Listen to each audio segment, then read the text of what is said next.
2018 ഈ 2 മാസങ്ങൾക്ക് മുമ്പ് നടന്ന 2 കൊലപാതകങ്ങളും തെളിവുകളുടെ അടിസ്ഥാനത്തിൽ ജീവ കൃഷ്ണ എന്ന ഈ നിൽക്കുന്ന വ്യക്തിയാണ് ചെയ്തതെന്നുള്ള വാദം ഡിഫൻസ് ലോയർ അംഗീകരിക്കുന്നുണ്ടോ?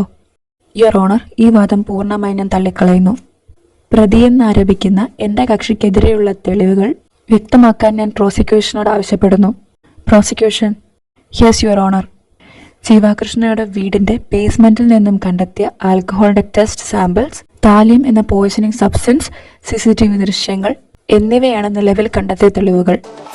ഇതെല്ലാം വ്യാജമാണെന്ന് ഞാൻ പറഞ്ഞാൽ തെളിവുകൾ ഞങ്ങളുടെ കൈവശമുണ്ടല്ലോ. എങ്കിലത് കോടതിയെ ബോധ്യപ്പെടുത്തൂ. ദക്ഷിത്, എടോ ചെല്ലുപോ, സബ്മിറ്റ് ചെയ്യടോ. സാർ, ഫയല് കാണുന്നില്ല. അതെവിടെ പോവാൻ? അതെനിക്കറിയില്ല സാർ. നമ്മുടെ കേസ് വിളിക്കുന്നത് വരെയും ആ ഫയൽ ഞങ്ങളുടെ കയ്യിലുണ്ടായിരുന്നു. ഇത്രയും പ്രാധാന്യമുള്ളൊരു കാര്യം ശ്രദ്ധിക്കണമെന്ന് പോലും നിങ്ങൾക്ക് അറിയില്ലേ? പ്രോസിക്യൂഷൻ. എടോ, താനെന്നെ ഇങ്ങനെ നിൽക്കുന്ന ഫയലിങ് കൊണ്ടുവരാൻ. വക്കീലെ, അത് കാണുന്നില്ല. എടോ, നിങ്ങളൊക്കെ പിന്നെ എന്നാമലത്താൻ നിൽക്കുക? പ്രോസിക്യൂഷൻ. ബഹുമാനപ്പെട്ട കോടതിയോട് ആദ്യമേ തന്നെ ഞങ്ങളുടെ പിഴവ് കൊണ്ട് സംഭവിച്ചതിന് മാപ്പ് ചോദിക്കുന്നു.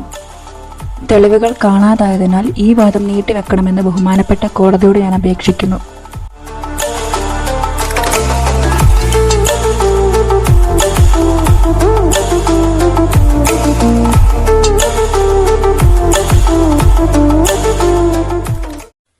ഡിഫൻസ് ലോയറിന് ഇതിനെക്കുറിച്ച് എന്താണ് പറയാനുള്ളത്?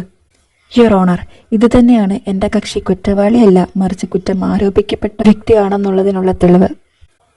നിരപരാധിയായ എൻ്റെ കക്ഷിയെ മനഃപൂർവ്വം പ്രതിയാക്കാനുള്ള നീക്കമാണ് പോലീസിൻ്റേതെന്നുള്ള വാദം ഞാൻ ഉന്നയിക്കുന്നു.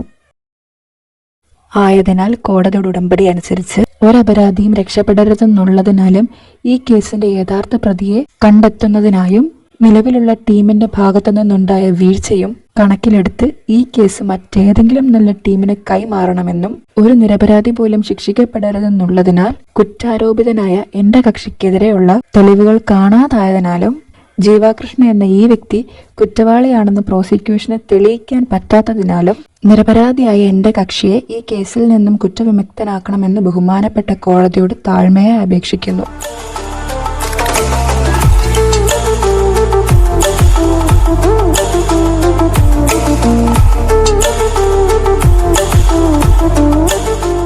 നിലവിൽ ജീവകൃഷ്ണ എന്ന ഈ വ്യക്തിക്കെതിരെ ഉന്നയിച്ച ആരോപണങ്ങൾ ശരിയാണെന്ന് പ്രോസിക്യൂഷന് തെളിയിക്കാൻ പറ്റാതെ പോയതിനാലും അത്രയും പ്രാധാന്യമേറിയ തെളിവുകൾ സൂക്ഷിക്കാൻ കഴിയാതെ പോയതിനാലും നിലവിൽ ജീവകൃഷ്ണയ്ക്കെതിരെ യാതൊരു തെളിവും അവശേഷിക്കാത്തതിനാലും ഡിഫൻസ് ലോയറിന്റെ വാദം കോടതി അംഗീകരിക്കുന്നു.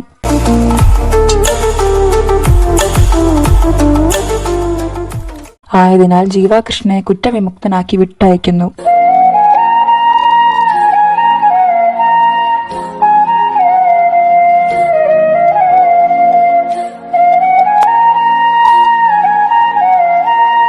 കൂടാതെ ഈ കേസ് തുടരന്വേഷിക്കാനായി മറ്റൊരു ടീമിനെ കേസ് കൈമാറണമെന്ന് കോടതി ഉത്തരവിടുന്നു. സൂര്യ. Sir, I'm sorry. തെളിവുകൾ മാറ്റിയത് ഞാനാണ്. സാറിന് അവൻ എന്താ ചെയ്തതെന്ന് മാത്രമേ അറിയുള്ളൂ. എനിക്ക് അവൻ എന്തിനാ ഇതൊക്കെ ചെയ്തതെന്നറിയാം. അതുകൊണ്ടാണ് ഞാൻ അവൻ്റെ കൂടെ നിന്നത്.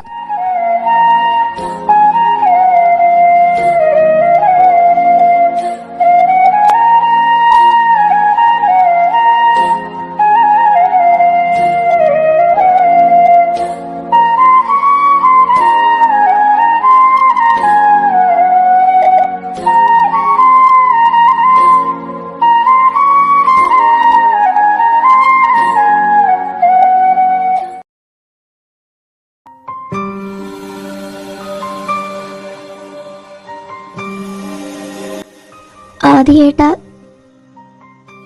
വേണ്ട. ഒരു വാക്ക് നിനക്ക് ഞങ്ങളോട് പറയാറുന്നല്ലോ. ഞങ്ങൾ ഇന്നേ വരെ എന്തെങ്കിലും നിന്റെ ഇഷ്ടങ്ങൾക്കെതിരെ നിന്നിട്ടുണ്ടോ? കഴിഞ്ഞതൊക്കെ കഴിഞ്ഞു. നീ സഞ്ജയം കൂട്ടി നമ്മുടെ വീട്ടിലേക്ക് പോകണം. നീ എന്തെങ്കിലും തിരിച്ചു വരുമെന്ന് പറഞ്ഞ് കാത്തിരിക്കുന്ന ഒരാളുണ്ട്. നിന്നെ ഓർത്ത് കരയാത്ത ഒരു ദിവസം ആ മനുഷ്യൻ ഉണ്ടായിട്ടില്ല. ചെല്ല്.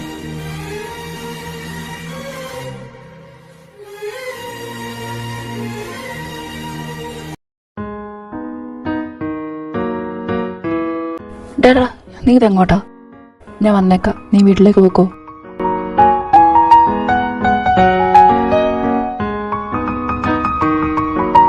അതെ. അപ്പം നീയും അവൻ്റെ പോലെ ആൾഡൻ? വേണ്ട, എക്സ്പ്ലെയിൻ ചെയ്ത് ബുദ്ധിമുട്ടുണ്ട്. നീയും അവനെ പോലെ തന്നെയാ. ചതിക്കണമെന്ന് സൂര്യക്കുണ്ടായിരുന്നെങ്കിൽ അവനൊരിക്കലും ജയിക്കാൻ രക്ഷിക്കില്ലായിരുന്നു. നിന്നെ എനിക്ക് വിശ്വാസമാണ്, മറ്റാരെക്കാളും. അതുകൊണ്ട് ചോദിക്കുക, ഞാനെന്ന് ചോദിച്ചതിൻ്റെ മറുപടി എന്താ?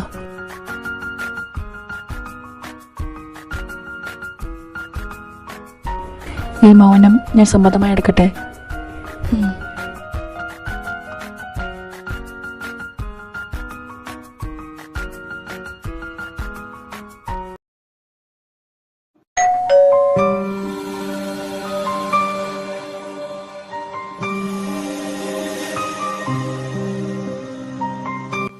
ജാൻവി, ജിന്നേട്ടാ. വേണ്ട, കഴിഞ്ഞതൊന്നും ഇനി ഓർക്കണ്ട. നീ തിരിച്ചു വന്നല്ലോ, എനിക്കത് മതി.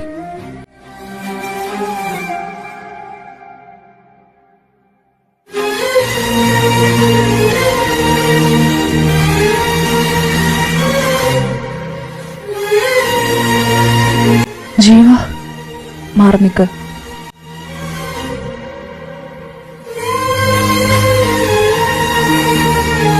എടാ, ഞാൻ പറയുന്നതെന്ന് നീ എന്താ പറയാൻ പോകുന്നേ?